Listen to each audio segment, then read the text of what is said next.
Hello everyone and welcome to my channel.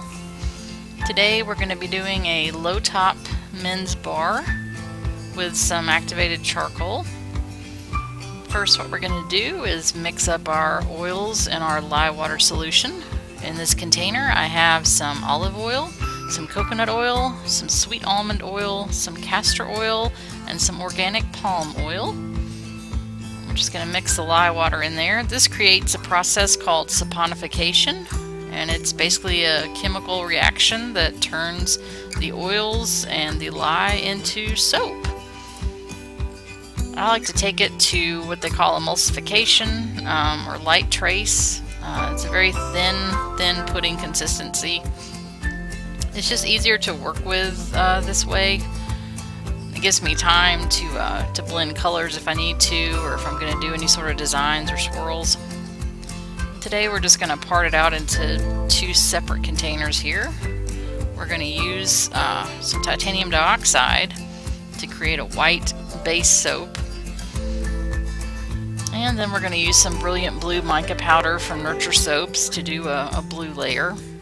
It's a really nice color. It performs very well in cold processed soap. And we're going to use some activated charcoal for all of its skin benefits in one of the layers, and that of course will give us the deep black color. I prefer to stir it with a spatula because it has very fine particles and they can become airborne, and I don't want to really risk breathing that in or having it floating around in the air. So I usually do a precursory little stir there with the spatula to get everything down under the surface. And then we're going to blend with our stick blender, because in order to achieve that really bright white color, you kind of need to use the stick blender for the titanium dioxide. And then we're just going to move on to the other colors to make sure everything's incorporated and everything's even. And it doesn't hurt at all to take the stick blender from one color to another. It doesn't affect that color at all. So I just kind of scrape off the excess and then just move on to the next color that I'm going to use.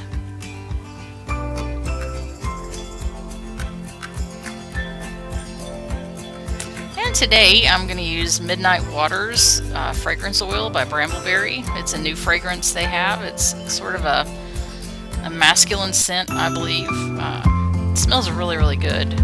It's a new collection that they have, sort of an ocean and sea inspired fragrance. Now this one for me, with my batch, it kind of thickened up everything. I'm used to the activated charcoal sort of thickening my batch, but once the fragrance oil went in, I had to sort of speed up my process and get a little faster, because it took it to another level of thickness altogether. As you can see, it's kind of like a thick pudding, almost like an icing at this point, so I had to work kind of rapid. And of course, pat it all down, get it all in the corners, try to keep the air bubbles out as much as possible. I decided, since it was already so thick, I wasn't really going to do a swirl or any kind of pattern, so I just wanted to get all of it in the mold and get it patted down, get everything where it needed to be, so that as it continued setting, it would just give a nice bar, a nice even bar with not a lot of air holes and not a lot of gaps. So as I put each layer on, I kind of patted everything down. As you can see, the blue is really thick at this point, so I think next time I'm going to tweak the recipe a little, maybe soap at a higher temperature, maybe change out one of my oils, just to see if I can get a different reaction. Each batch is different, as most people tell you, and since I'm kind of new to this, I'm still sort of working out the kinks in the recipe. So I just tried to get everything cleaned up and everything in the mold.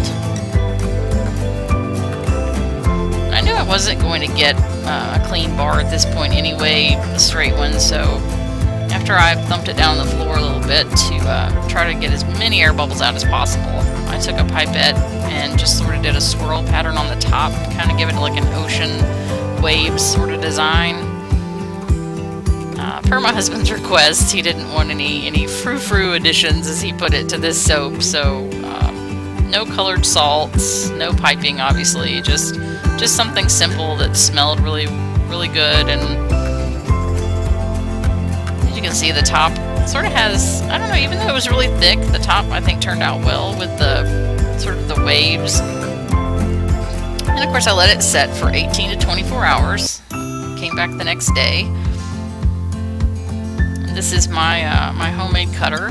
I bought some plans off of eBay, and we altered those plans slightly and made our own cutter.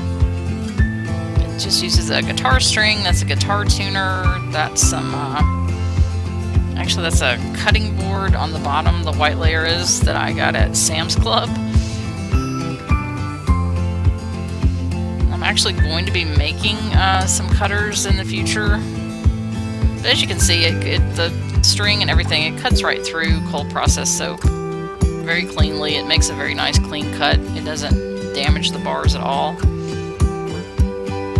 And considering how thick my mix was when it went into the molds, I think the bars turned out really well. I mean, they have a really good smell.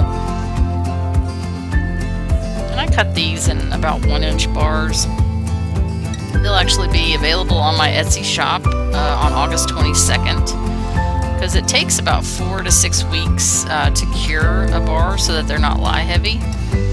And I have testing strips that I test all my bars with to make sure that they're ready for use. And like I said, the smell of these was just amazing, so I think that they'll be really good sellers. It's also really important to wipe down the string, the guitar string, in between cuts.